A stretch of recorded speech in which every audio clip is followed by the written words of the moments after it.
하나님이 기뻐하시는 예배를 위한 예배 에티켓. 10분 일찍 오셔서 참석하시면 은혜가 배가 돼요. 작은 양보와 배려의 주차는 행복한 주의를 만들어요. 휴대폰은 예배 시작 전에 끄거나 무음으로 변경해 주세요. 생수를 제외한 음식과 음료를 가져오지 않아요. 뒤에 오시는 성도님들을 위해 앞자리와 안쪽 자리부터 앉아주세요. 새로 오셔서 등록을 원하시는 분은 본당 입구 안내위원에게 말씀해 주시면 등록을 돕도록 하겠습니다. 작은 실천으로 우리 함께 은혜롭고 온전한 예배를 만들어가요. 할렐루야. 2부 목장 연합예배에 나오신 여러분들을 환영합니다. 오늘 우리 여기 있게 하신 하나님께 감사와 영광을 올려드립니다. 15년 전에 이곳에 하나님께서 우리에게 사명 주시고 소명 주셔서 이 땅에 교회를 세우게 하셨습니다. 오늘 다시 하나님의 사명과 그 소명을 기억하는 주일이 되기를 간절히 소망합니다. 모두 함께 자리에 일어나셔서 우리와 함께 하시는 하나님을 찬양하겠습니다.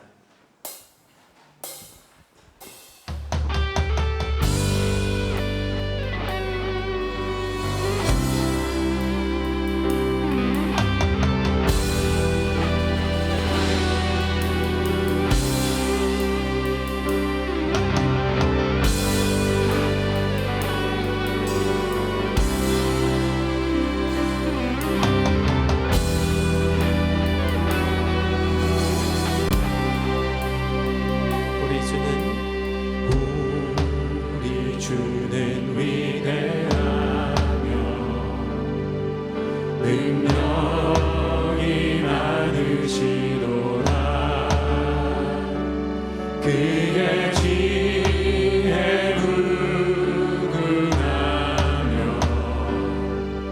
인자는 영원하도다. 상한 자를 고치시며 상처를 싸매시도다. 별들의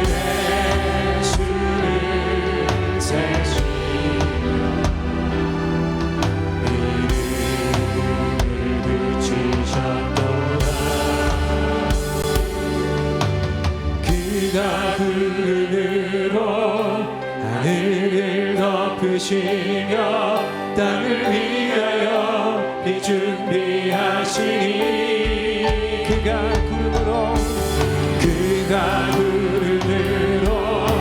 하늘을 덮으시며 땅을 위하여 비 준비하시니 아멘.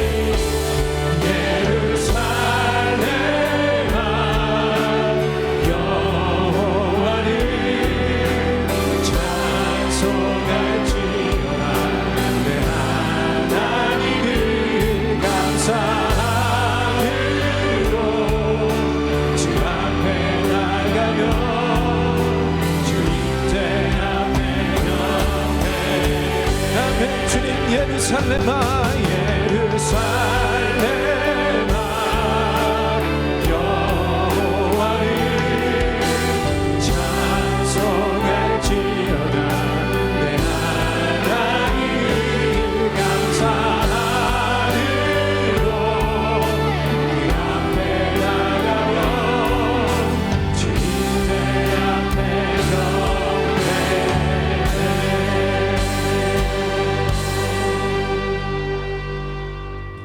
사도신경으로 우리 신앙을 하나님 앞에 고백합니다. 여러분은 하나님 아버지를 믿습니까? 나는 전능하신 아버지. 여러분은 그의 아들 예수님을 믿습니까? 나는 그의 유일하신 아들 우리 주 예수 그리스도를 믿습니다. 여러분은 예수님께서 여러분의 구원을 위해 하신 일을 믿습니까? 그는 성령으로 잉태되어 공정명하에 배선하시고 본디오 빌라도에게 고난을 받아 십자가에 못 박혀 죽으시고 장사된 지 사흘 만에 죽은 자 가운데서 다시 살아나셨음을 믿습니다. 여러분은 예수님께서 어떻게 오실 것을 믿습니까? 하늘에 계시어 전능하신 아버지 하나님 우편에 앉아 계시다가 거기로부터 살아있는 자와 죽은 자를 심판하러 오십니다. 여러분은 성령 하나님을 믿습니까? 나는 성령을 믿으며 거룩한 공교회와 성도의 교제와 죄를 용서받는 것과 몸의 부활과 영생을 믿습니다. 아멘. 모두 함께 자리에 앉으시겠습니다. 우리 함께 찬양하겠습니다. 내가 예수 믿고서 나의 모든 삶이 변했습니다. 힘차게 손뼉 치며 주님을 찬양합니다.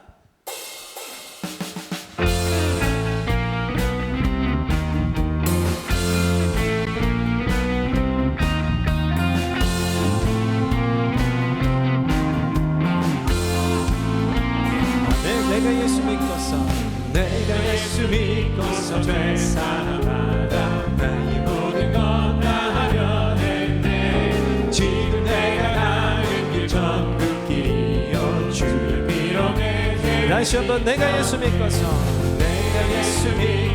죄 사함받아 나의 모든 것 다 변했네. 지금 내가 가는 길 전국 길이요 주의 피로 내 죄가 씻겼네.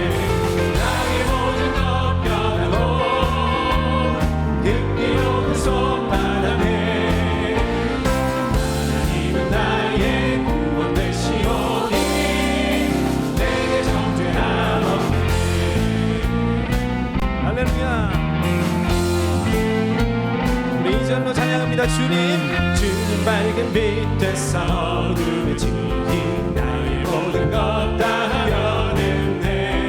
지금 내가 주 앞에 온전히 되는 주의 공로를 의지하니 나의 모든 것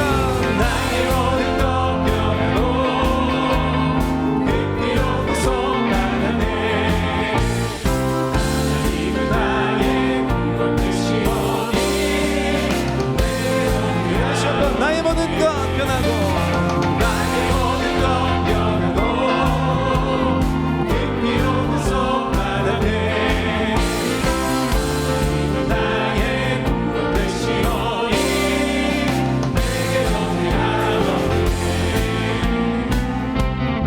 아멘. 우리에게 주신 성령님을 찬양합니다. 우리 3절로 성령이 나로 일으키신 사랑 나의 마음에 가는 죄를 풀며 모든 공포 내게서 물리치시니 항상 주 안에 있게 나의 모든 것 변하고 그 피로 구속받았네. 하나님은 나의 구원 되시오니 내게 전하시 한번 나의 모든 변하고 나의 모든 것 변하고 그 피로 구속받았네. 하나님은 나의 구원 되시오니 내게 정죄. 우리 마지막으로 찬양합니다. 나의 모든 것 변하고 그 피로 구속받았네. 하나님은 나의 구원 되시오니 내게 정죄하옵게 하네. 우리를 구원하신 구원주 되시는 주님 찬양합니다. 할렐루야.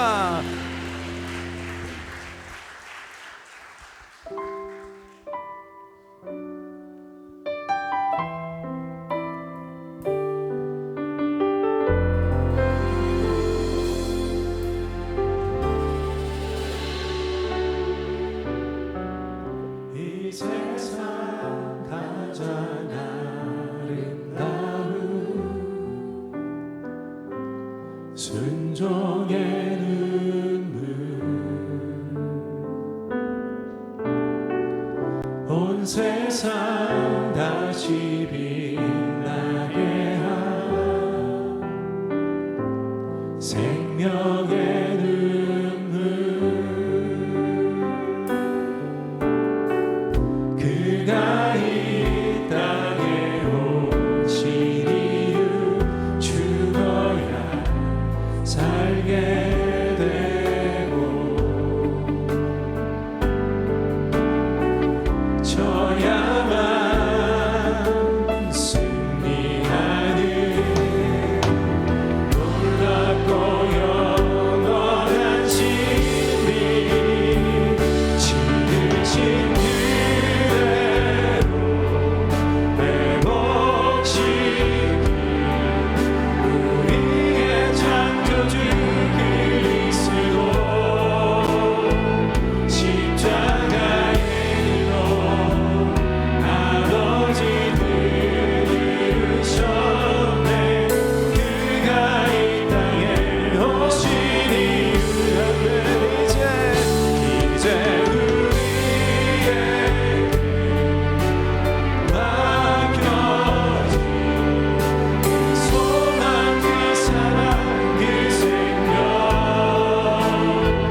우리 다시 한번 이 세상 가장 아름다운 이 세상 가장 아름다운 순종의 눈물 온 세상 다시 빛나게 한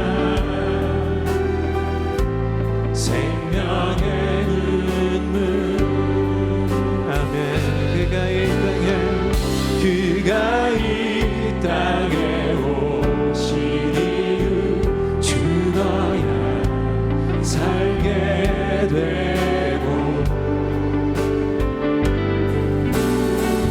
저야만 승리하는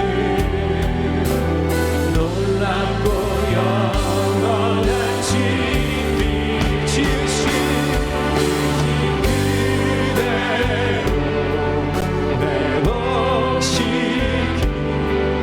우리의 창조주 그리스도 십자가의 길로 아버지 뜻 이루셨네.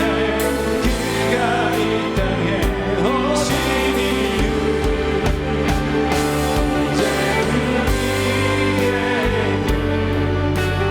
맡겨진 그 소망 그 사랑 그 생명 아름답고 눈부신 십자가의 길 우리가 이 땅에 살아가 다시 한번 찬양합니다. 지으신 그대로 지으신 그대로 회복시키 우리의 창조주 그리스도 십자가의 길로 아버지 뜻 이루셨네. 그가 이 땅에 오신 이유 아멘.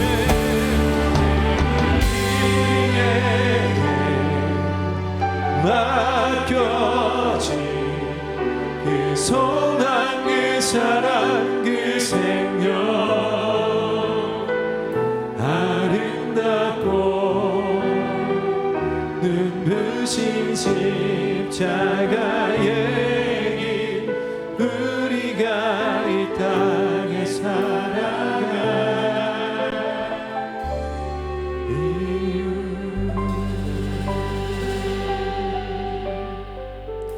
우리 함께 기도하겠습니다. 우리의 모든 삶의 목적이 하나님이어야만 함에도 우리는 하나님보다 당장의 나의 앞날과 나의 유익이 앞섰던 한 주를 회개하게 했습니다. 그러나 오늘 예배와 말씀이 우리의 신앙의 여정에 다시 회복해야 하는 귀한 시간이 되게 하나님 도와주십시오. 하나님 그리하여 새 걸음을 걸을 수 있도록 하나님 우리를 인도해 주십시오. 이 제목으로 함께 주님께 기도하겠습니다. 하나님 감사합니다. 하나님 우리의 모든 선수는 주님이어야만 함에도 나는 그렇지 못한 한 주를 살았으니 하나님 용서하여 주시옵소서. 나의 삶의 유익과 내가 쫓아야 할 것이 세상 가운데 바라보고 나아가는 주님의 생각과 주 앞에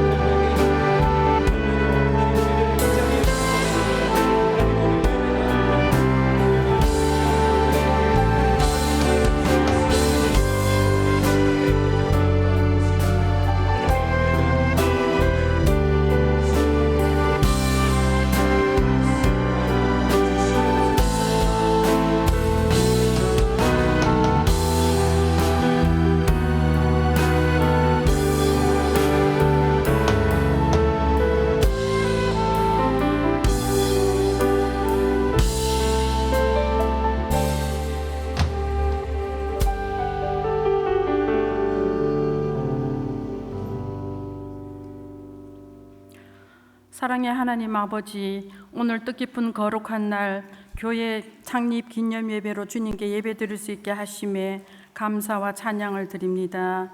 주님께서 15년 전 이곳에 은혜샘물교회와 자녀들을 예수 그리스도의 제자로 교육하는 기독학교를 건립하게 하시고 특별히 하나님의 부르심에 순종하여 함께 울고 함께 웃으며 동력했던 믿음의 선배들을 기억하며 여기까지 모든 여정길에 동행하신 주님의 은혜와 사랑에 감사드립니다.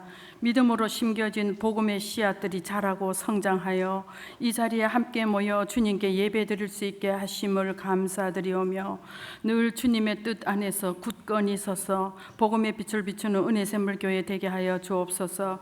이 시간 한 주간 되돌아보며 우리의 연약함으로 인해 끊어내지 못하고 결단 못하여 죄와 불의를 보타며 살아왔던 지난날의 삶을 고백드리오니 저희의 연약함과 죄를 용서하시고 주님의 보혈로 씻음 받고 성령 충만함 받아 주님 주신 사명과 비전을 잘 감당케 하옵소서. 특별히 창립 기념주일 부흥사경예로 정합신 목사님을 통해 말씀의 잔치를 갖게 하심 감사드립니다. 목사님께서 말씀을 전하실 때에 성령님 강하신 팔로 붙들어 주시고 선포되는 말씀 통하여 은혜샘물교회가 주님이 세우신 목적대로 주님 나라 확장과 선교에 힘쓰게 하시며 모든 성도들이 영적 착시에서 벗어나 담대한 믿음의 소유자 되게 해 주소서. 세상의 소용돌이에 휘둘리지 않고 담대히 복음 따라 살아가는 자 되게 하시며 믿음의 대상이 오직 주님 한 분뿐임을 날마다 선포하는 삶 되게 하옵소서. 윤만선 목사님과 사역자들을 성령 안에서 하나 되어 사역 잘 감당하게 하시고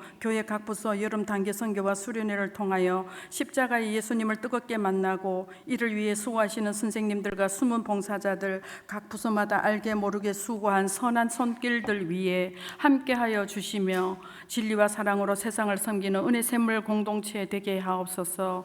또한 278개 목장의 목자들 기억하시고 예수 영접 모임 통해 하나님 떠나 영원히 주께로 돌아오는 하늘 가족의 감격을 맛보게 하옵소서.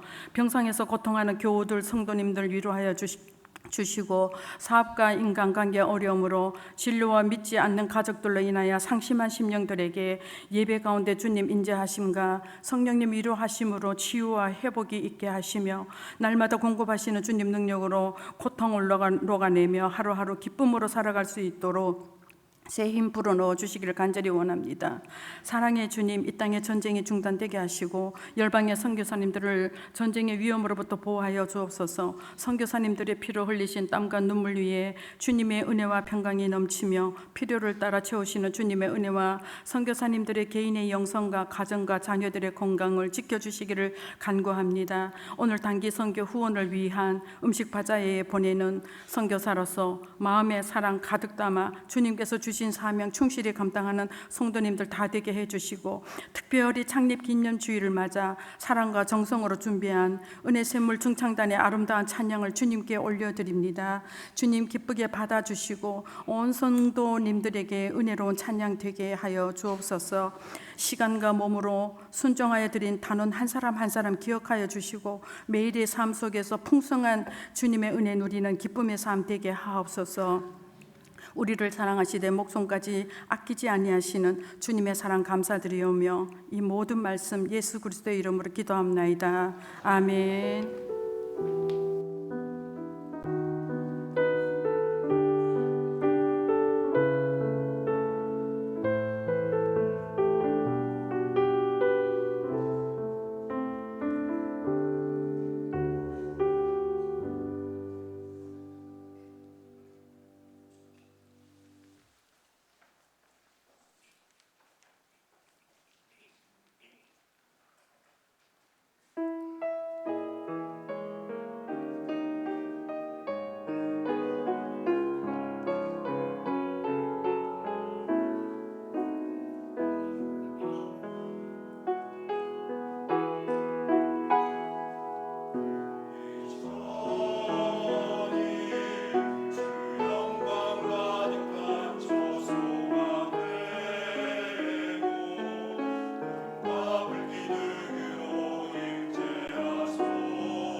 6월의 마지막 주일 합심 기도 제목입니다.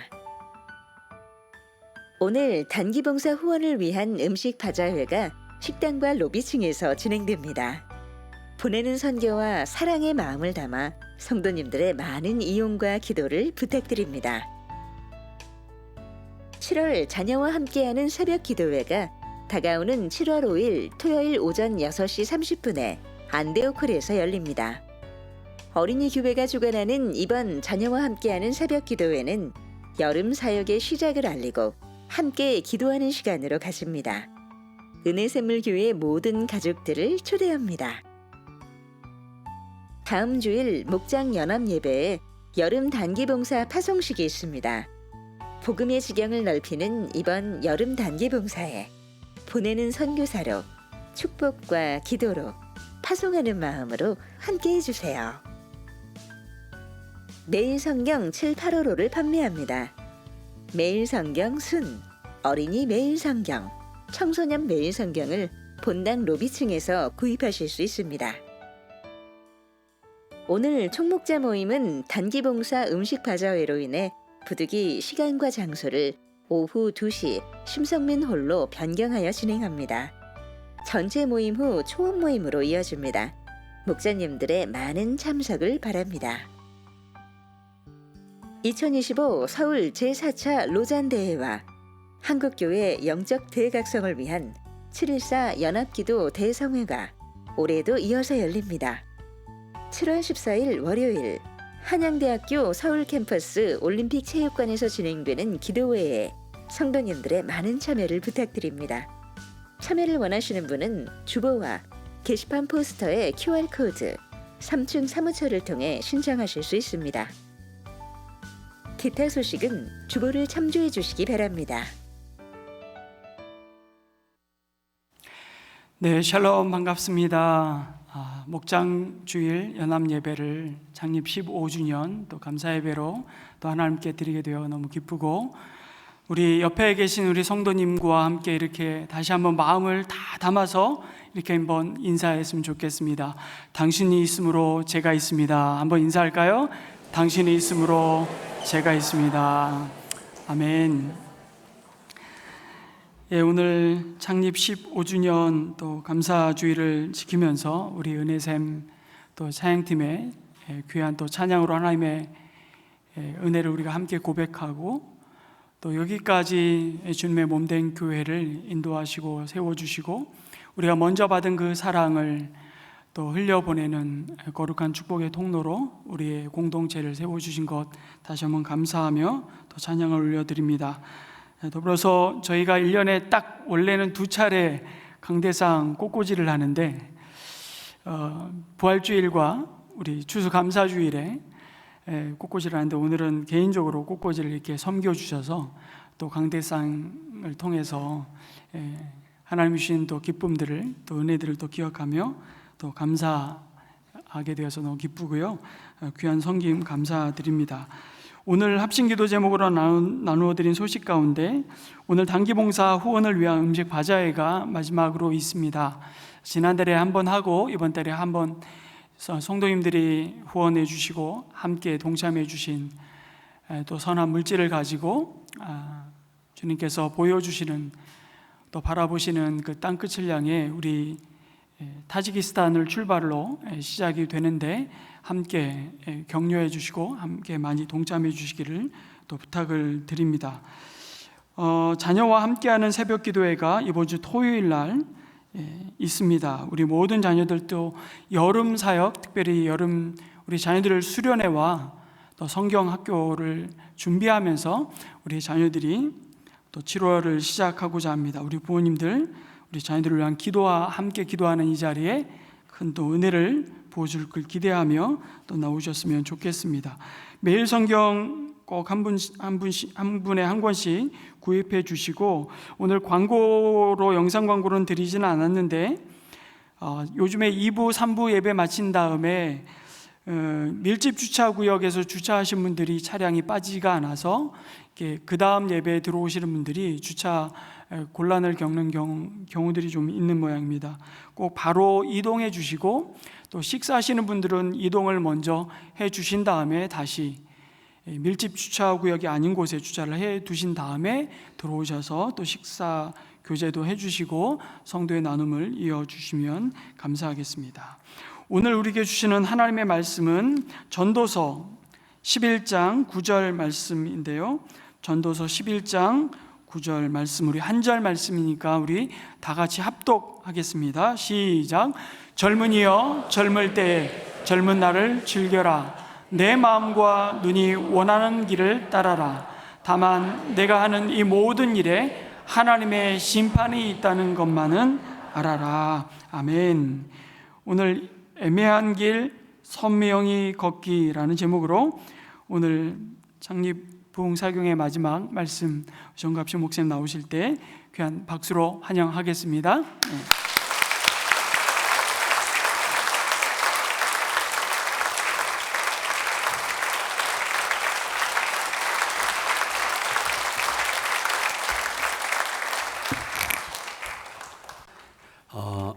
반갑습니다. 이틀 동안 저는 즐거웠는데 여러분들은 어떠셨는지 모르겠는데요. 저는 되게 마음이 편안하고 기쁘게 말씀을 전할 수 있었습니다.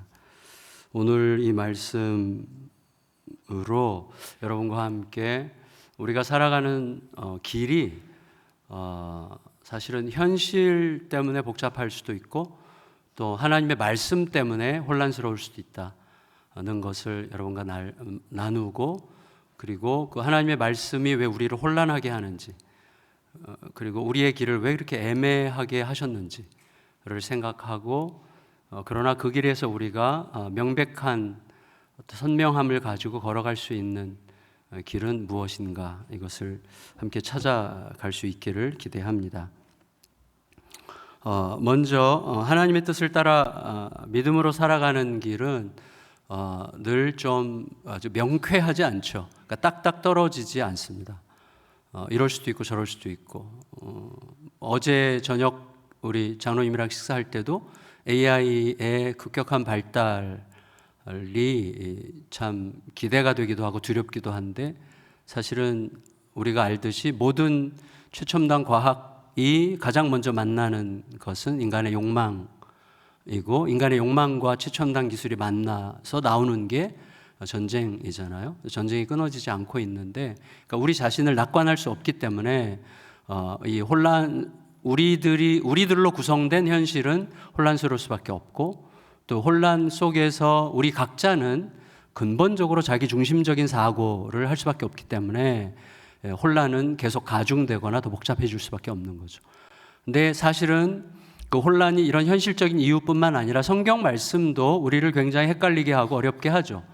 조금 아까 우리가 읽었던 말씀도 젊은이여, 그래서 이것도 좀 어려워요. 이 젊은이여가 누군지 지금 이것도 이따 우리가 설명이 필요하고, 왜 갑자기 청년을 얘기했을까, 이것도 좀 궁금하고, 그리고 나서 마음껏 살아라, 즐겁게 살아라, 즐겨라, 소위 우리가 흔히 아는 카르페 디엠 같은 말씀인데, 그렇게 살아라, 그러나 기억해라 심판을.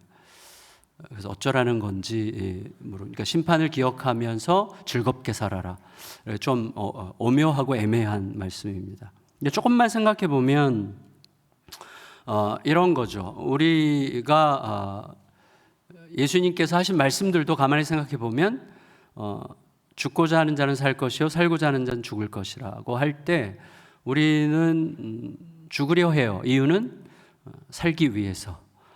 그래서 살기 위해서 죽으려 하는 것을 죽는 것이라고 할 수 있는 건지, 그러니까 죽음이 전부가 돼도 괜찮아야 죽고자 하는 건데, 살려고 죽으려고 하기 때문에 높아지려는 자는 낮아질 것이고 낮아지는 자는 높아질 거라고 말씀하시는데, 그러므로 우리들은 높아질 것에 대한 기대감을 가지고 낮아지려 하기 때문에 높아질 것에 대한 기대감으로 낮아지는 것을 진짜 낮아지는 거라고 할 수 있는 건지를 질문할 수밖에 없는 거죠. 그러니까 말씀 안에 이미 우리 안에 고민과 애매함을 허용할 수밖에 없는 이제 이유들이 있는 거죠.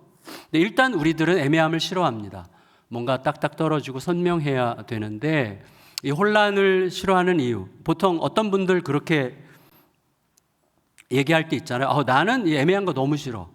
나는 앞뒤가 분명하고 딱딱 떨어져야 되고 이게 뭐 이렇게 불분명하고 뭐 이런 거 다 너무 싫어. 이렇게 말하는 분들 계신데 그 말이 애매해요. 그러니까 그것 자체가 뭘 뜻하는 건지 생각을 해봐야 돼요. 사실은 우리가 왜 애매함을 싫어할까요?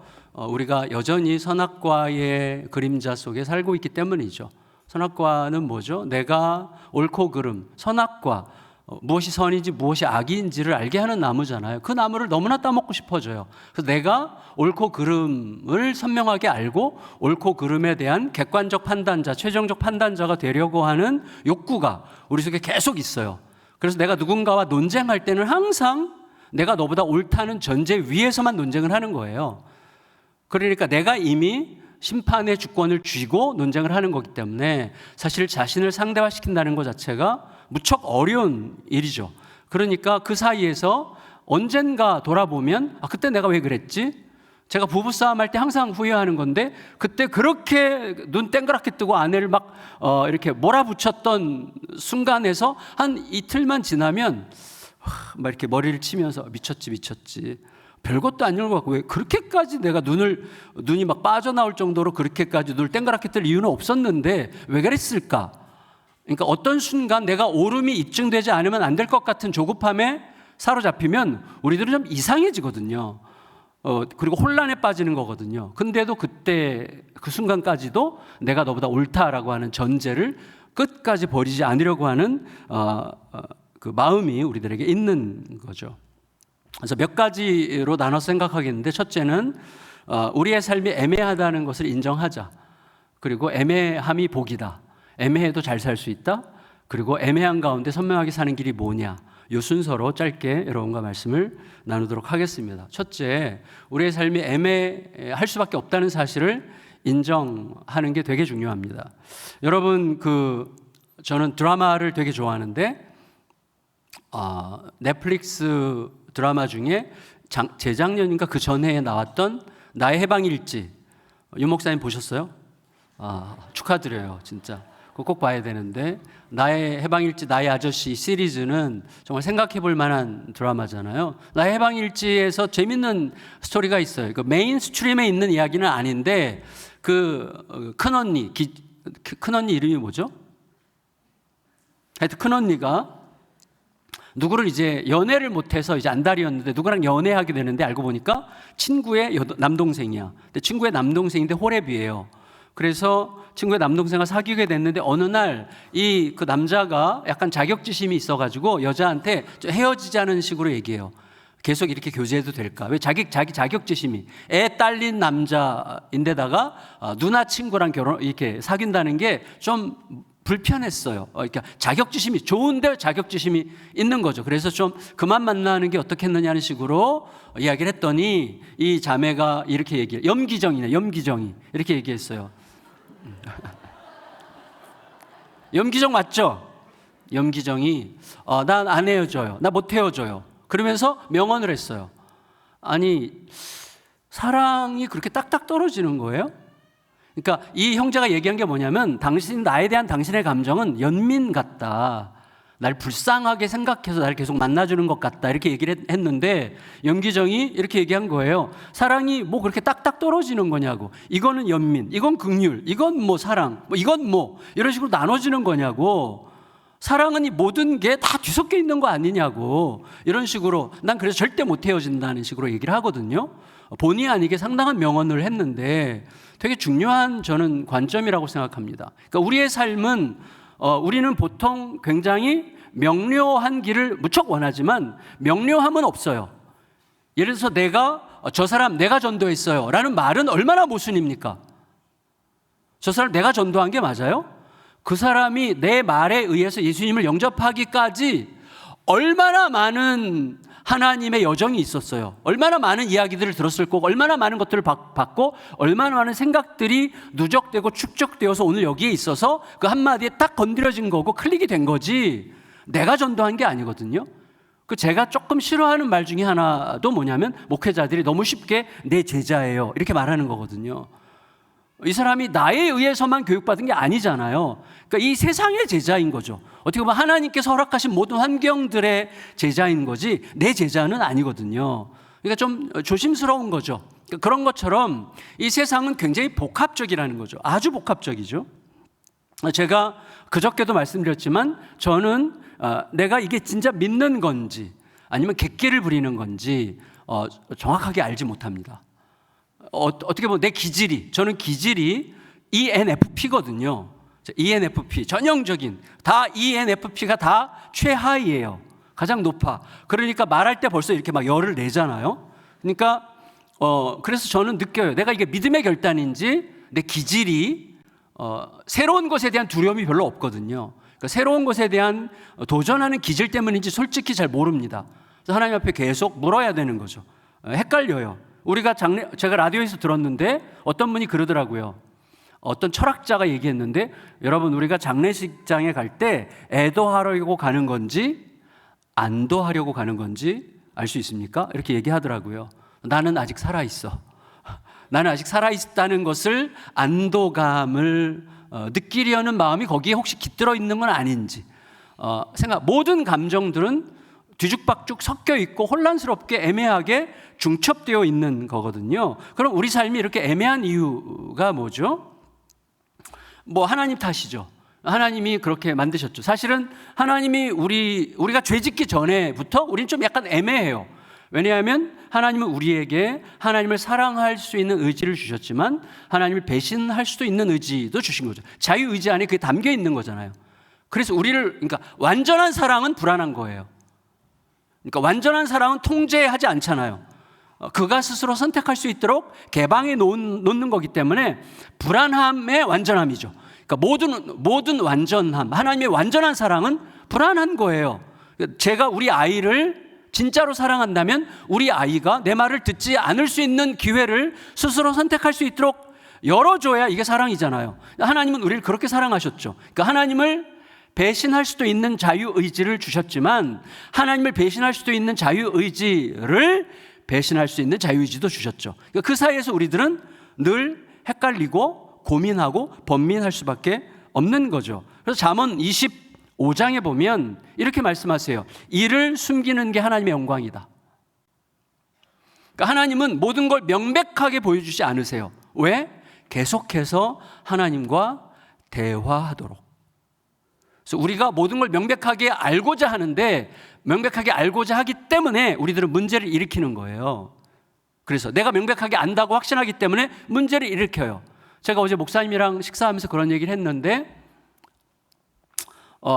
여기 그 영화 보신 분 계시죠? 최근에 나온 영화 중에 로마 추기경 뽑는 콘클라베라는 영화를 보면서 제가 굉장히 감동을 받은 부분이 있어요.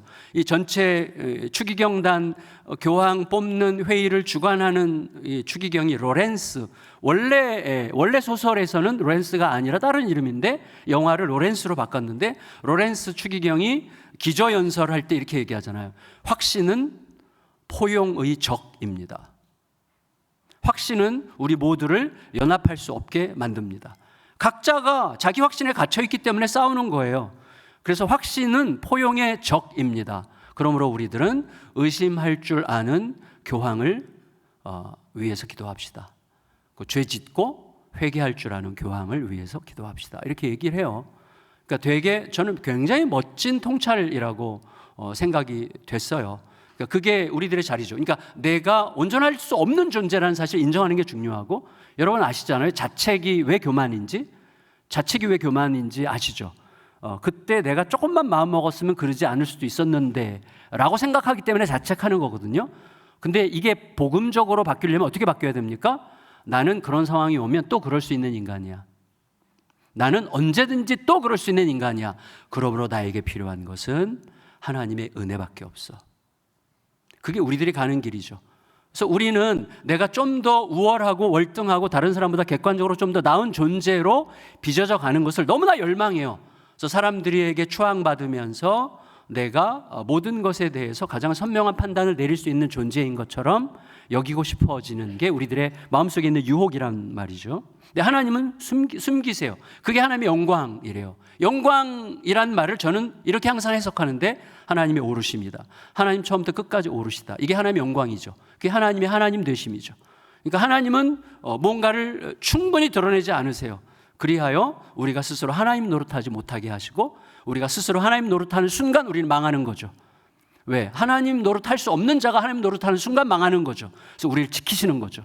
동시에 하나님과 끝없이 소통하게 하시는 거죠. 그게 모든 일을 감추시는 하나님의 영광이다. 이렇게 말한 거죠. 잠언에서.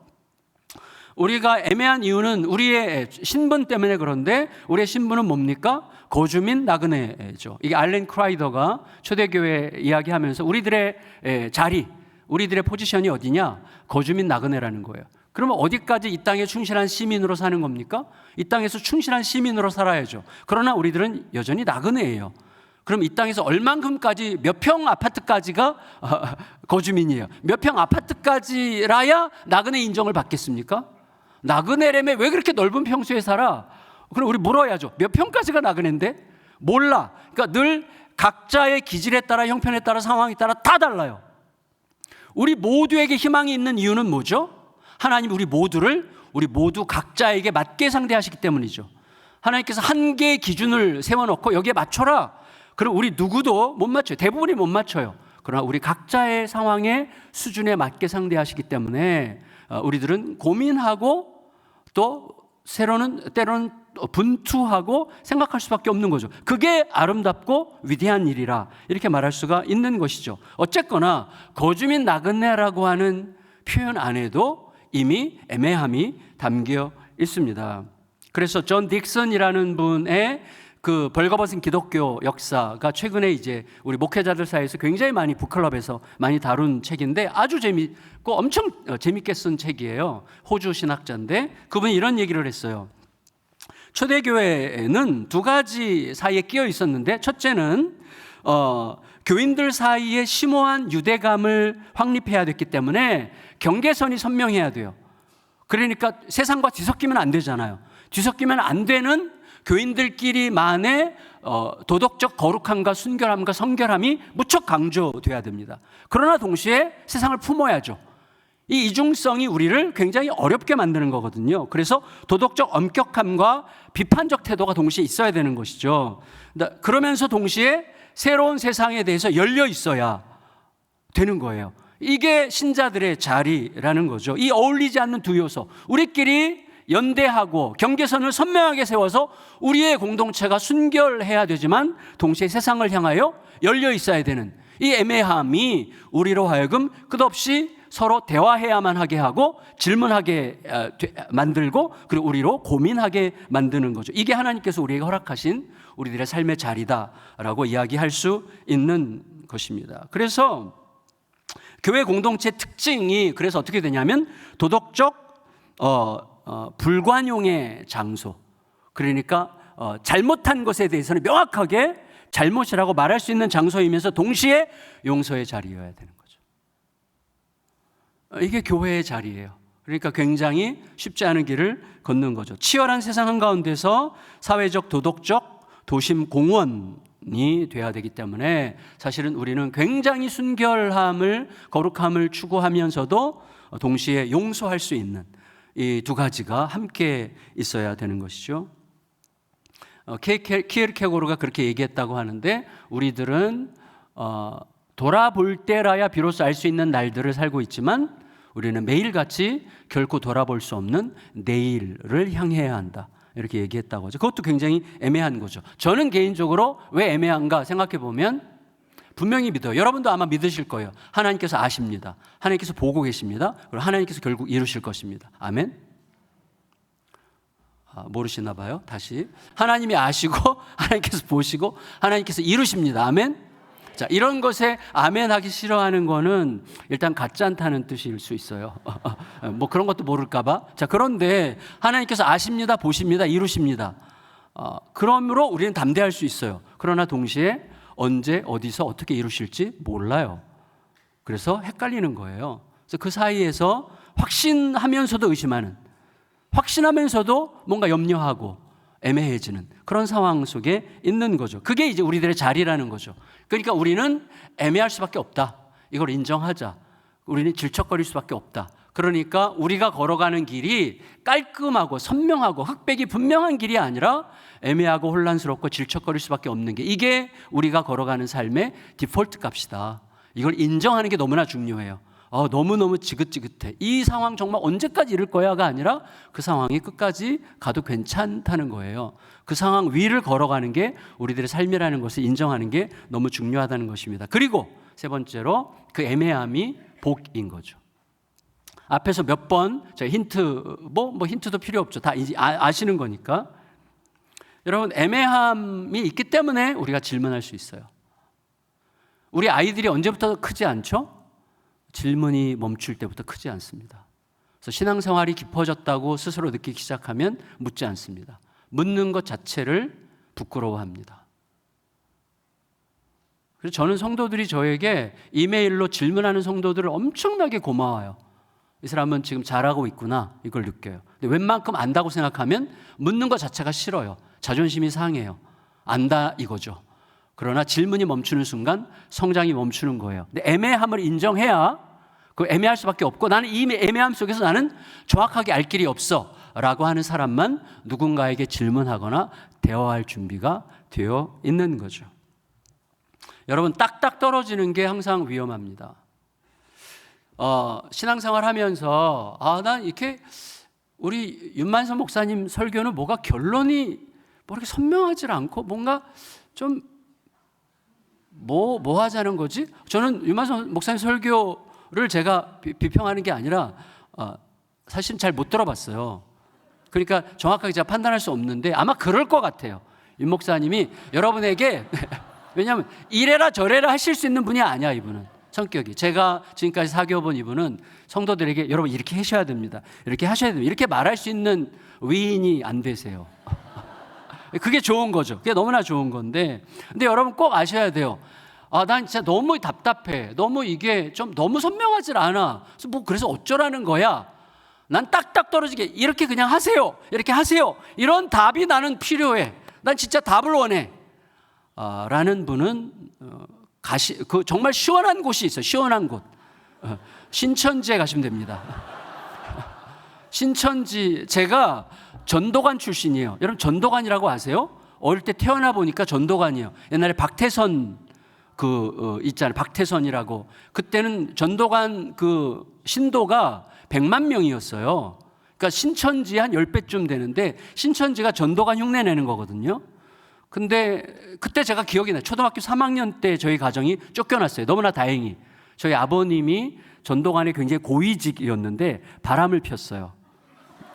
그래갖고 강원도 책임자일 때 비서와 사이에서 애가 태어났어요. 그래서 제가 이복 여동생이 있어요. 그래서 그게 저에게는 굉장히 감사한 일이죠. 왜냐하면 저희 가정이 전도관에서 쫓겨났기 때문에 저희는 스스로 빠져나올 수 없는, 그래서 쫓겨나야만 되는, 쫓겨난 결과 이제 제가 이렇게 굉장히 복음을 만날 수 있게 된 건데, 그때 전도관 생활을 기억해 보면 모든 게 딱딱 정해져 있어요. 여러분 진짜 신앙생활하기가, 그걸 신앙생활이라고 말할 수 있는지 모르겠지만 엄청 쉽습니다. 먹을 거 못 먹을 게 딱딱 정해져 있어요. 갈 곳 안 갈 곳이 딱딱 정해져 있어요. 고등어 못 먹습니다. 조기 먹습니다. 복숭아 못 먹습니다. 자두 못 먹습니다. 참외 먹을 수 있습니다. 이게 딱딱 들어와 있어요, 여러분. 텔레비전 못 봅니다. 그리고 신앙촌의 담장 밖으로 몇 미터 이상 못 나갑니다. 이게 그냥 짝짝 정해져 있어가지고 시키는 대로만 하면 돼요. 그래서 모두가 다 어린애예요. 다 이 가스라이팅 당해가지고 오직 교주의 입에서 무슨 말이 나오냐만 바라보는 거예요. 전혀 성장하지 않죠. 불쌍하기가 이를 데가 없어서 저는 그래서 이단 교주들에 대해서, 제가 지금 우리나라에서 이단 교주들이 여전히 많잖아요. 제가 이 어금니가 많이 갈렸어요. 하도 갈아가지고 진짜 너무 나쁜 놈들이에요, 진짜로. 틀린 걸 알면서도 사람들을 갖고 노는 거죠. 그래서 영혼 장사를 하는 거죠. 요한계시록에 보면 장사꾼들, 전부 다 지금 장사꾼들이잖아요. 목회자들도 잘못하면 복음 장사꾼 역할을 하잖아요. 근데 그 장사꾼들이 마지막에 사고 파는 물건들 중에 마지막이 뭐예요? 사람들의 영혼이라 그랬어요. 사람들의 영혼을 사고 팔아요. 이게 너무나 안타까운 건데 어쨌거나 애매함이 싫으면 거기 가시면 된다 이거예요. 애매함이 싫으면 안 돼요. 여러분, 애매함은 제가 전에 누가복음 설교 준비하다가 목사님도 WBC 주석 가끔 보시죠? WBC 주석에 누가복음 쓴 분이 존 놀랜드인데 그분이 누가복음 주석하다가 이렇게 얘기했어요. 그러니까 어떤 단어들을 얘기하면서 단어들은 구약의 배경에서 설명하면 이렇게 해석될 수 있고 그리스도의 관점으로 보면 이렇게 해석될 수 있고 굉장히 풍부하게 해석될 수 있는 여지가 있는 단어들이 많다 설명하면서 그 결론을 happy ambiguity라는 표현을 썼어요. 행복한 애매모호함.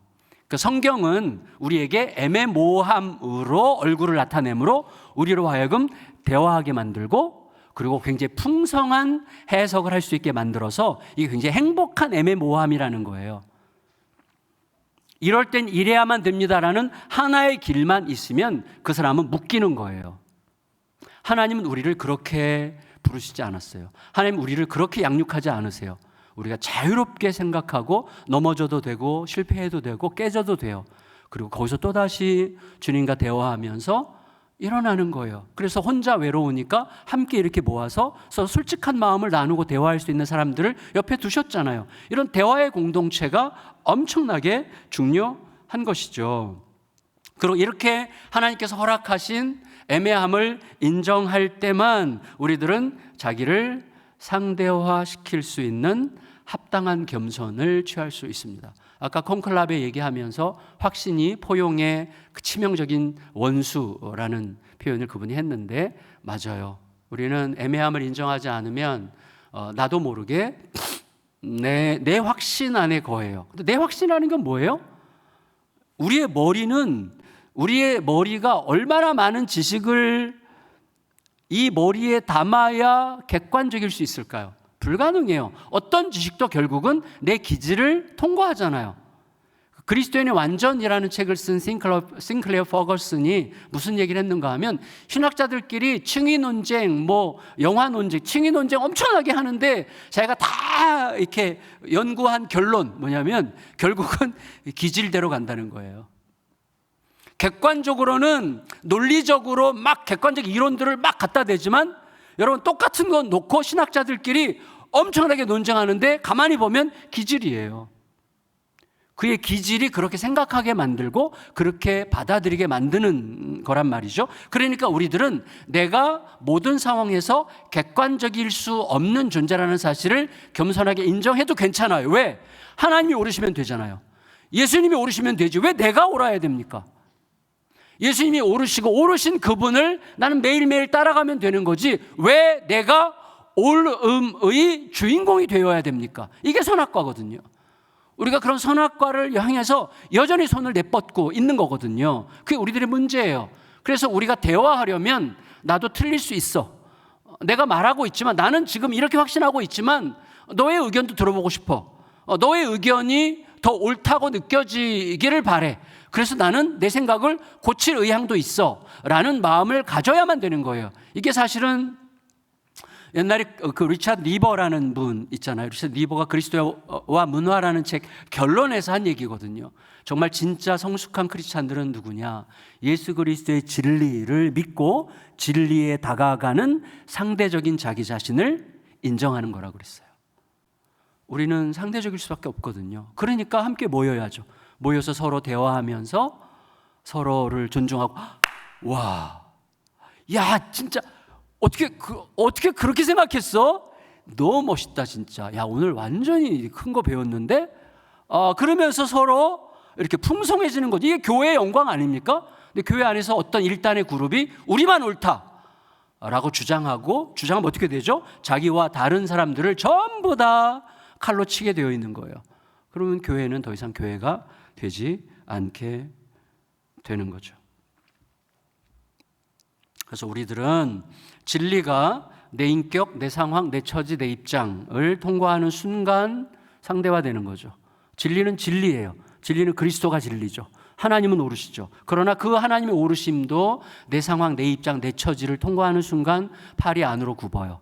상대화돼요. 그걸 인정해야 돼요. 동시에 그걸 인정하면서 절대적 진리를 향해서 끝없이 달려가는, 분투하고 달려가고 대화하는 이 힘이 우리들에게 너무나 필요하죠. 그러니까 매우 조심스럽고 담대하고 매우 흥미로운 길을 걷는 게 신자들의 길이다, 이렇게 생각할 수 있는 거죠. 그래서 누군가를 자꾸 가르치려 드는 대신에 대화하고 상대방도 나만큼 고민하는 자, 상대방도 나만큼 분투하는 자, 상대방도 나만큼 오를 수 있는 자인 거죠. 그런 의미에서 은혜샘물교회는 대표적으로 건강한 공동체예요. 왜냐하면 담임 목회자의 절대성이 막 부각되는 교회가 아니잖아요. 이전부터 이 전통이 그렇잖아요. 그래서 부교육자들이 충분히 존중. 자꾸 이게 조심스럽네요. 제가 목사님 지금 목에 힘 주는 거 보니까 맞는 것 같아요. 목에 힘을 딱 이렇게 주셨어요. 할렐루야. 네. 그래서 저에게도 큰 그거거든요. 그래서 제가 예를 들어서 저도 모르게 종교적으로 변하면 교육자실에 딱 들어갔을 때 아무도 없어. 교육자실에 아무도 없어요. 그러면 야, 이것들 진짜 다 어디 가서 짱 박혀 있지? 이렇게 이제 생각을 해요. 근데 교육자실 딱 들어갔을 때 다 앉아 있어. 그럼 이렇게 생각해요. 이것들 신방도 안 하고 진짜. 근데 제가 복음적으로 이렇게 나를 상대화시키고 그들도 나만큼 하나님의 이끄심을 따라서 최선을 다해 사역하고 있다는 사실을 전제하고 복음적으로 대하려고 하면 딱 열었을 때 아무도 없어. 그러면 야, 진짜 신방하느라고 이렇게 고생들 하고 있구나. 또 다 앉아 있으면 야, 진짜 설교 준비를 정말 목숨 걸고 하고 있구나. 이렇게 생각하는 거죠.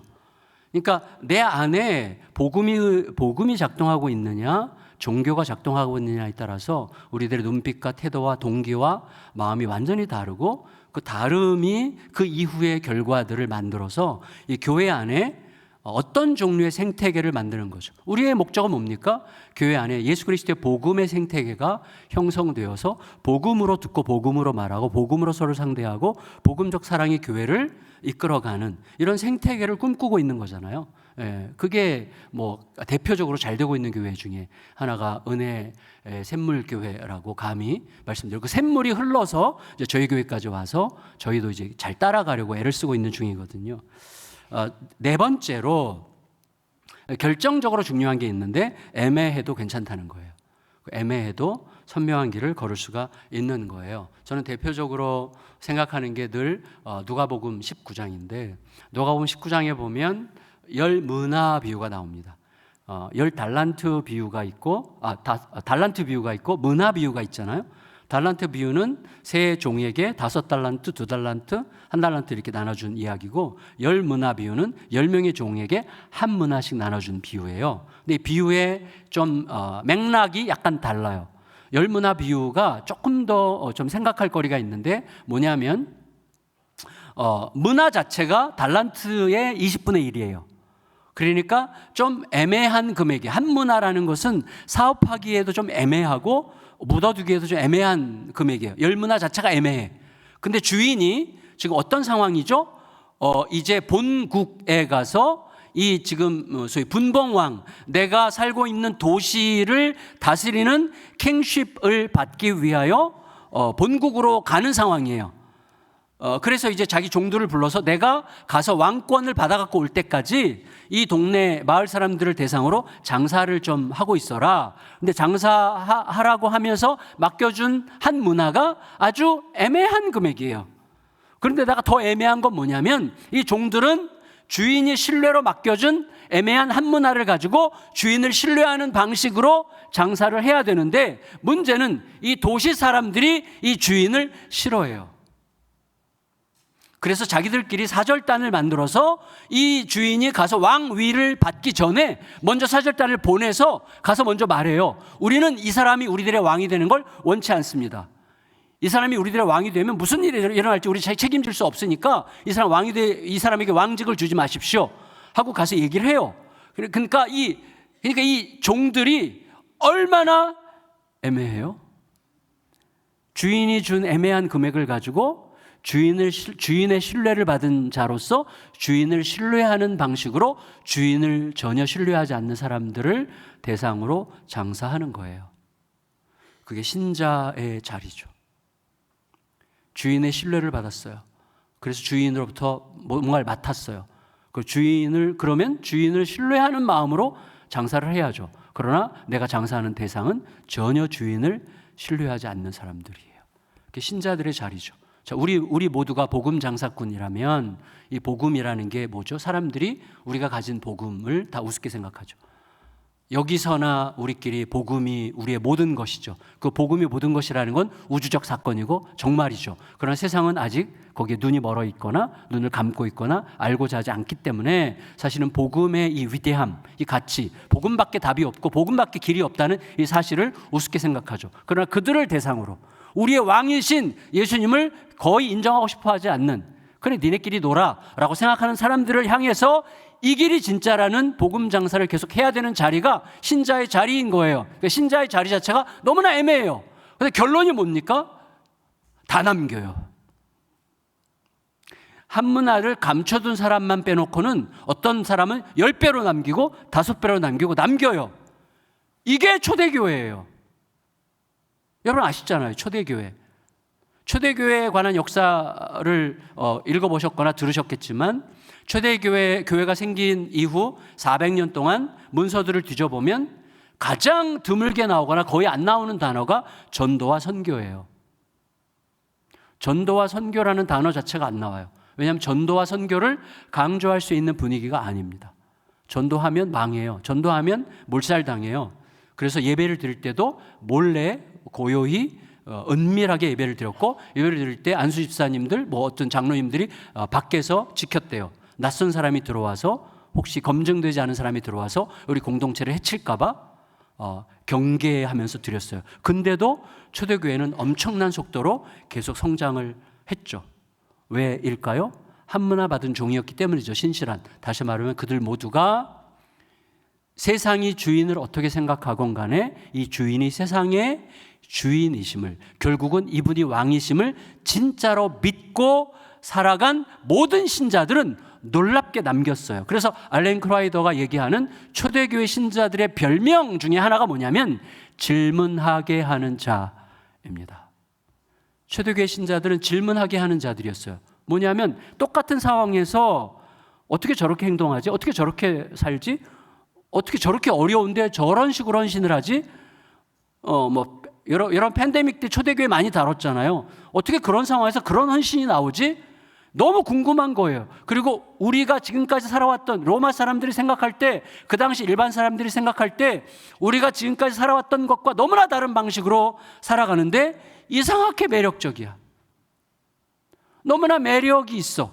그리고 자꾸 궁금해지는 거예요. 묻고 싶은 거예요. 그래서 초대교회 신자들의 별명이 질문하게 하는 자인데, 오늘날 교회의 무능력함은 어디에 있습니까? 누구도 질문하고 싶지 않다는 거예요. 얼마 전에 기독교에 대한 신뢰도가 나왔잖아요. 지지난주에 제가 봤는데 기독교에 대한 신뢰도 14% 나왔어요. 불교 53%, 가톨릭 40몇 %, 기독교 14%, 그다음에 최재우의 동학, 천도교 13%예요. 저는 솔직히 이런 숫자에 우리가 너무 민감할 필요가 없어요. 그리고 교회에 대한 세상의 이미지가 완전히 죽어도 상관이 없다고 생각해요. 핵심은 뭐죠? 우리가 진짜가 되는 거예요. 그거밖에 없어요. 우리 모두가 진짜 그리스도의 사람이 되는 것 외에는 답이 없습니다. 그러므로 이 모든 지표들은 우리에게 너가 진짜가 되면 아무 문제 없는 거야. 상관없어. 이런 것에 자극받을 것 없어. 이 교회 기독교 인구가 25%까지 갔다가 지금 10몇 %로 떨어졌어도 이게 3% 이하로 떨어져도 상관없어. 초대교회는 12명으로 시작했어요. 120명으로 시작했어요. 온 세상에. 근데 그 교회가 점점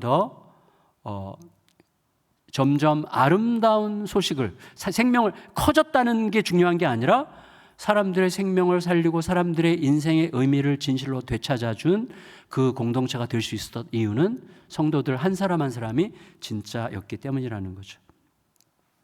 그들에게 복음은 진짜였어요. 그리고 오늘날 이제 몇몇 교회들이 21세기에도 그게 가능하다는 걸 보여주죠. 그 중에 하나가 리디머 교회죠. 리디머, 팀 켈러의 리디머가 그걸 보여주고 있는 거예요. 그래서 복음으로, 예수 그리스도의 복음으로 충분하다. 예수 그리스도의 복음으로 가장 현란한 객관적 커리어를 가지고 있는 뉴욕 맨하탄 한복판의 20, 30대 화이트 칼라 엘리트들에게도 예수 그리스도의 복음이 그들의 인생을 바꿀 수 있다는 것을 보여준 거죠. 그리고 은혜의 샘물교회 같은 이런 교회들이 이제 점점 많아져야만 하는 거죠. 그래서 우리에게 이게 늘 질문돼야 되는 거죠. 그러니까 제가 그저께 어제 말씀드렸던 것의 연장선상에서 날마다 자신에게 물어야 되는 거예요. 복음을 가장 먼저 자신에게 가르쳐야 되는 거거든요. 목회자부터 시작해서 복음을 나에게 가르쳐야죠. 심판은 이미 이루어졌다. 그 심판을 예수님께서 가져가셨다. 우리에게는 자유와 영원한 생명을 이미 현재형으로 주셨다. 그 눈부신 사랑을 가슴에 담은 감격스러운 긴장과 여유와 너그러움이 나를 살게 하는 능력이다. 힘이다. 이걸 계속해서 나에게 가르쳐 주는 거죠. 그리하여 심판이 극복된 내가, 모든 문제가 해결된 내가, 은혜로 살아가는 나에게 남는 것은 하나밖에 없다. 어떻게 하나님을 즐거워하느냐, 이거밖에 없다는 거예요. 어제 우리 저녁 때 그런 얘기 했죠. 밥 먹으면서 교회를 단순하게 나눌 수는 없지만 크게 단순하게 나누면 하나님을 기쁘시게 하려는 교회와 하나님을 기뻐하는 교회로 나눠진다는 거죠. 이게 웨스트민스터 소요리 문답 제 첫 번째 질문이죠. 우리의 존재 목적이 뭐라고요? 하나님을 영원토록 즐거워하는 거잖아요. 우리 하나님을 기쁘시게 하는 자들로 부름받은 게 아니에요. 하나님이 다 이미 하셨어요. 하나님이 다 이루셨어요. 하나님이 다 만들어 놓고 주셨어요. 그 하나님을 즐거워하는 거예요. 그 하나님을 기쁘시게 하는, 기쁘시게 하는, 그 하나님을 기뻐하는 거예요. 그 기쁨이 진짜가 되면 여기서부터 나와요. 뭐가 나온다고요? 투유가, 여유와 자유가 나오면서 사랑의 셈이 우리를 다 바꿔가기 시작하는 거예요. 그러면 마지막으로 이 애매한 길을 선명하게 걷는 구체적인 방식이 뭘까요? 첫 번째 실마리는 청년에 있습니다. 청년. 뭐냐면 청년이요 그랬는데 이게 갑자기 나온 거예요. 전도서 전체에서 첫 번째 나오는 게 갑자기 11장 9절에서 청년이 이렇게 나왔어요. 그렇다면 전도서는 지금까지 인류 보편을 향해서 남녀노소를 구분하지 않고 이야기를 해왔는데 갑자기 청년이요 그럴 때 이 청년이 어떤 특정한 세대를 말하는 거라면 나머지 모든 세대는 갑자기 말씀 앞에서 소외되는 거예요. 이 청년은 그런 의미에서 어떤 특정한 세대를 말하는 게 아니라 어떤 상징이에요. 어떤 상징일까요? 전도서 전체가 어떻게 시작하죠? 헛되도다로 시작해요. 그 다음에 때가 있다. 그 때가 있다는 건 뭐죠? 때를 두신 분의 뜻이 있다는 거예요. 그러고 나서 계속 7장에 가면 내일 일을 걱정하지 말아라. 어제 일도 중요하지 않다. 오늘이 중요하다는 걸 굉장히 강조해요. 그래서 전도서가 말하는 게 뭐냐면 오늘 나의 삶이 하나님 앞에서 어떤 방식으로 채워지는 게 가장 중요하고 그것이 이 허무한 인생을 살아가는 우리들의 유일한 길이라는 것을 강조하는 거예요. 예수님이 이미 마태복음 6장 33절에서 말씀하셨어요. 내일을 염려하지 말아라. 내일 일은 내일이 알아서 하게 하고 너는 오늘을 살아라. 이게 전도서가 말하는 거거든요. 근데 오늘이 왜 그렇게 중요하죠? 자, 여기 남녀노소가 있죠. 20대부터 70대, 80대까지 계신데 20대부터 80대도 다 젊은이에요. 왜? 오늘을 산다면 오늘은 우리 모두에게, 우리는 과거를 살 수 없어요. 우리는 내일을 살죠. 오늘의 나는 우리의 과거와 우리의 내일과 느슨하게 엮여져 있는 자들이지만 오늘이 가장 확실하게 살 수 있는 길은 뭐냐면 오늘이 내 인생의 가장 젊은 날이라는 인식에서부터 시작되는 것입니다. 저는 그래서 매일매일을, 오늘 제가 태어난 지 22,468일째예요. 제가 5년 됐어요, 이게. 제가 김교신 선생님을 너무나 존경하는데 김교신이 평생 일기 쓸 때 매일 그날 자기가 태어나서 오늘이 며칠째인가를 쓰면서 일기를 썼어요. 저는 5년째 지금 그걸 하고 있는데 이게 너무나 중요해요. 22,648일째는 과거에도 없었고 내일 이후에도 없는 오늘밖에 없는 날이에요. 오늘 모든 무게를 오늘에 실는 거예요. 오늘을 사는 자가 가장 젊은 자예요. 왜? 오늘은 우리들의 모든 남은 날들 중 가장 젊은 날이기 때문에 그게 청년이에요. 그러니까 오늘을 사는 자가 청년이에요. 오늘을 사는 자. 그럼 오늘을 어떻게 살아야 됩니까? 하나밖에 없어요. 여러분 보세요. 영원과 오늘이 영원한 오늘일 때 후회되지 않아요. 그 영원과 오늘과 그 다음에 사랑, 이게 만나야 돼요. 사실은 제가 혈액암 판정을 딱 받고 나서 일기를 쓰면서 이렇게 얘기했어요. 내가 오늘이 끝이어도 후회하지 않을 삶을 살 수 있다면 그게 뭘까? 하니까 하나밖에 없더라고요. 사랑이에요. 예수께서 나에게 남겨주신 사랑이 오늘 남을 수 있다면 오늘이 끝이어도 아무 상관이 없다. 근데 여러분 우리들의 삶에 뭐 엄청난 프로젝트를 막 지금 진행하고 있는데 갑자기 죽었어. 너무나 허무한 거예요. 뉴욕 쌍둥이 빌딩이 무너질 때 사람들이 전부 다 벽에다 쓴 게 뭐예요?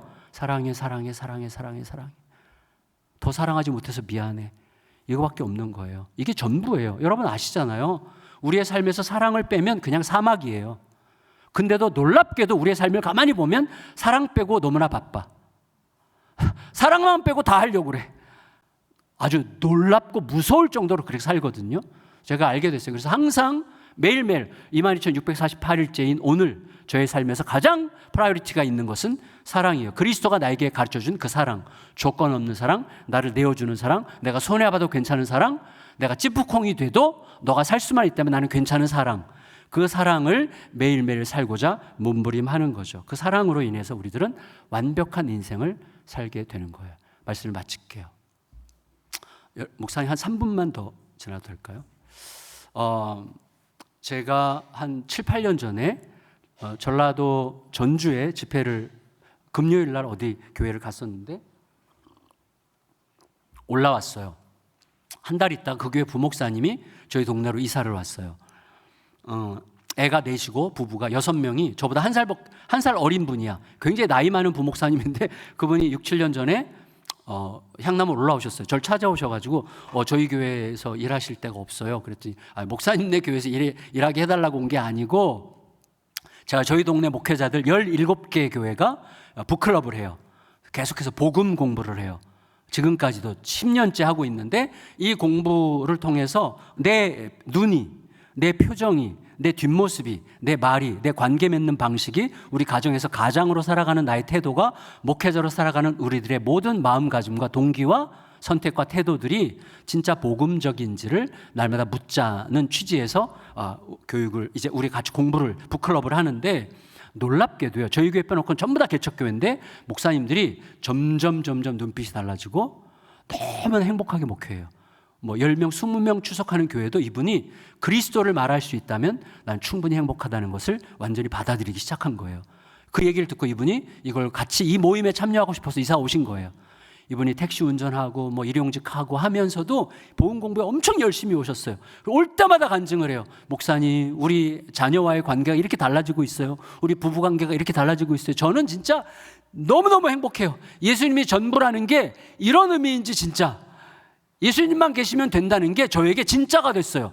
너무너무 행복해요. 그래서 매이지 않고 너무 행복하게 지냈어요. 그렇게 한 3년 있다가 이분이 개척을 하셨어요. 우리가 다 이제 축하를 해드렸는데 개척하고 6개월 만에 루게릭이 왔어요. 루게릭. 근데 이게 진행이 엄청나게 빨라가지고 이제 나중에는 꼼짝하지 못하고 눈만 꿈뻑꿈뻑하고 있었어요. 그래서 제가 신방 갔다가 왔고 그로부터 몇 달이 지났는데 급하게 전화가 왔어요. 사모님한테 목사님 빨리 좀 신방해 주세요. 그래서 제가 때가 됐구나. 이게 재작년 12월인가 그래요. 때가 됐구나 해서 임종 예배를 드리고 임종 기도를 하러 빨리 가야 돼. 그래서 그 다음날 새벽에 달려갔어요. 목사님이 그때 눈도 못 감더라고요. 전부 다 굳어가지고 눈도 못 감고 24시간 눈을 뜨고 있어요. 진짜. 그리고 왼쪽 눈썹만 살짝 움직일 수 있는 게 이게 전부예요. 내가 의사표시할 수 있는 유일한 거. 그래서 사모님이 골판지에다가 기역, 니은, 디귿, 리을, 아야어여 써서 이렇게 짚어가면서 눈썹 움직이면 그게 글자가 돼서 정갑신 목사 신방 요청을 한 거예요. 가서 목사님 너무너무 고생 많으셨어요. 먼저 가 계시면 저도 곧 따라가겠습니다. 목사님 같이 기도합시다 하고 손을 잡는데 사모님이 제 손을 잡으면서 목사님 기도 받으려고 목사님 초청한 거 아니에요. 그럼 뭐예요? 이 사람이 조성채 목사님인데 조 목사가요, 목사님이 아프다는 얘기를 들었어요. 그래서 자기 가기 전에 목사님 위해서 기도해 주고 싶다고, 목사님을 위해서 너무너무 기도해 주고 싶다고 목사님을 초대하라 그랬어요. 제가 눈물이 쏟아지는데요, 감당이 안 되는 거예요. 진짜 감당이 안 돼요. 이분이 이제 며칠이면 돌아가실 거예요 아마. 저를 위해서 너무나 기도를 해주고 싶었대요. 그래서 제가 목사님 너무너무 감사해요, 기도해 주세요, 기도해 주세요 그랬어요. 목사님이 뭐 표정 그대로죠. 눈 그냥 멀뚱멀뚱 떠 있어요. 근데 양쪽에서 눈물이 막 끝없이 눈물이 흐르는 거예요. 그 눈물의 기도가 저에게는 잊을 수 없는 영광이었어요. 기도를 충분히 받고 돌아서 나오는데 하나님이 제 마음속에 이렇게 말씀하시는 것 같았어요. 야, 너무 완벽하지 않니? 이거야. 이 친구의 인생은 너무 완벽해. 죽어가면서 가장 위대한 일을 하고 있잖아. 이 사람의 인생은 진짜 완벽한 거야. 근데 제가 결심했어요. 진짜로 그때 더 확고하게 결심했어요. 오늘 매일매일 사랑이 남지 않으면 잠을 자지 말아야 된다. 그래서 아내한테 자존심이 죽을 만큼 상해도 아내 옆에 앉아서 여보, 무조건 내가 잘못했어. 저는 그런 말 못해요. 제가 엄청 자존심이 센 사람이거든요. 근데 지금은 얘기해요. 잘못을 제가 아무리 생각해도 진짜 이 여자 잘못이야. 진짜 이 여자가 다 잘못했어. 근데도 잠자기 전에 아내 옆에 앉아서 손잡고 여보, 내가 무조건 잘못했어. 미안해. 그렇게 얘기해요. 그러면 아내가 그때 여보, 진짜 미안해. 난 왜 이렇게 아직도 자존심이 안 죽을까? 이렇게 하면서 서로 화해하고 잠을 자요. 그러면 평화가, 자유와 여유와 샬롬이 쫙 찾아오는 거예요. 매일 그렇게 살면 돼요. 매일. 그러면 그 매일이 뭐가 주죠? Eternal Today가 되는 거예요. 영원한 오늘이 되는 거예요. 왜? 사랑만 영원하거든요. 우리 같이 기도할까요? 잠깐 기도하겠습니다. 잠시 하나님, 오늘 말씀 생각하며 내가 어떤 길을 어떻게 걸어야 될지 알게 해주시고 오늘 내가 어떤 선택을 해야 될지 가르쳐 주옵소서. 같이 잠시 기도하겠습니다.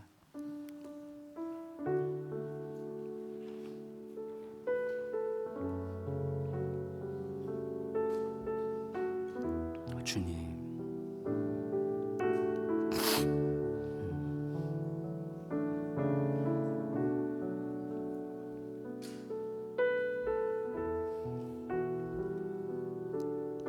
주님, 다 보여주셨고 다 이루셨고 다 가르쳐 주셨는데 우리는 자꾸 엉뚱한 길을 가고 엉뚱한 데 귀를 기울입니다.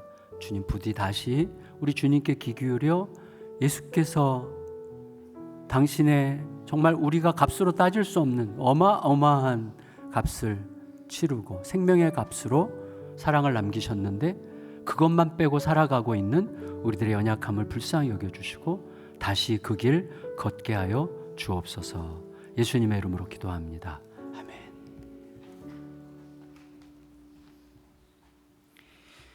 성도 여러분, 다 함께 일어나셔서 우리 마지막 결단과 헌신의 찬양을 주님 앞에 올려드립니다. 주님의 선한 능력이 우리를 안으시고 그 크신 발로 우리를 붙드시는 그 주님의 사랑을 다시 한번 찬양합니다. 주 선한 능력으로 안으시네, 그 크신 발로 날 붙드시네. 절망 속에도 흔들리지 않고 사랑하는 주 얼굴 보아이. 이전의 괴로움 날 애워싸고 고난의 길을 걷는다 해도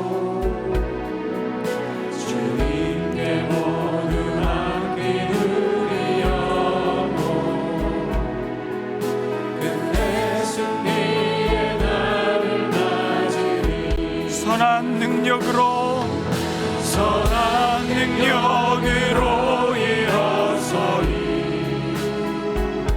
주만 의지하리 믿음으로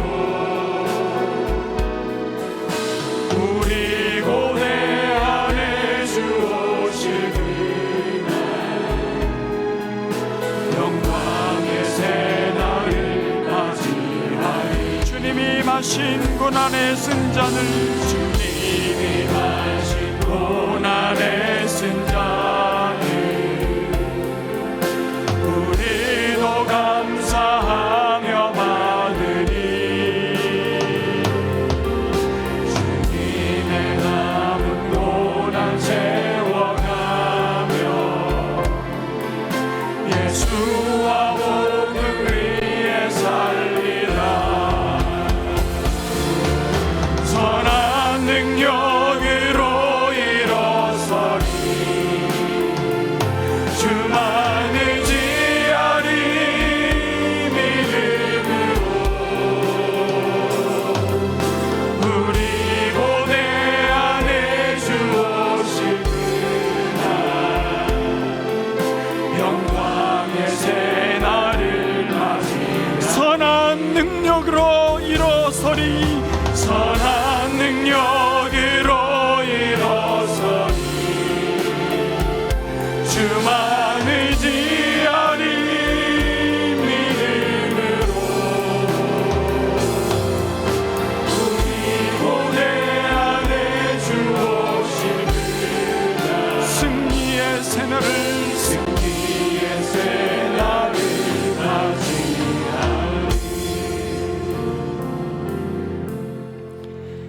사랑하는 성도 여러분, 다시 한번 여러분을 헌신의 자리로 초대합니다.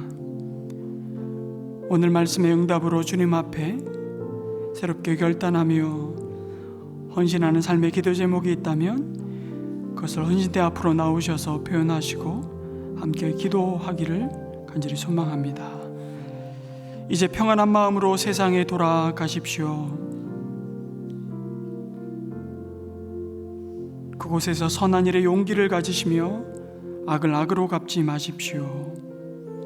항상 연약한 자를 도우시며 병든 자를 찾아보시며 곤란당하는 이웃을 위로하십시오. 모든 사람을 존경하시며 주님께 봉사하고 주님을 사랑하십시오. 모든 일을 믿음과 사랑으로 행하시며 어떤 일에도 소망을 포기하지 마십시오. 그리고 거룩하신 성령께 순종하여 기쁨과 감사의 생활을 해나가십시오. 우리 하나님 아버지는 언제나 어디서나 여러분과 함께 하시며 저와 여러분을 도와주실 것입니다. 이제는 우리 삶의 영원한 주인 되신 예수 그리스도의 크신 은혜와 하나님 아버지의 끝없는 사랑하심과 지금도 우리와 함께 하셔서 이 행인과 나그네의 이 순례의 길을 한 걸음 한 걸음 앞서 진리로 인도하시며 우리를 도우시며 위로하시며 우리의 연약함을 주의 강하심으로 덮어주시는 성령 하나님의 함께하심이 여전히 애매한 길을 가나 주님 안에서 우리에게 가르쳐 주신 그 복음의 확신한 길을 따라 오늘도 당당하게 싱싱하게 이 믿음의 경주를 이어가기를 결단하는 주의 백성들 머리머리 위에 빚값 주고 사신 은혜 샘물 교회 위에 영원토록 함께하여 주옵시기를 간절히 축원하옵나이다. 아멘.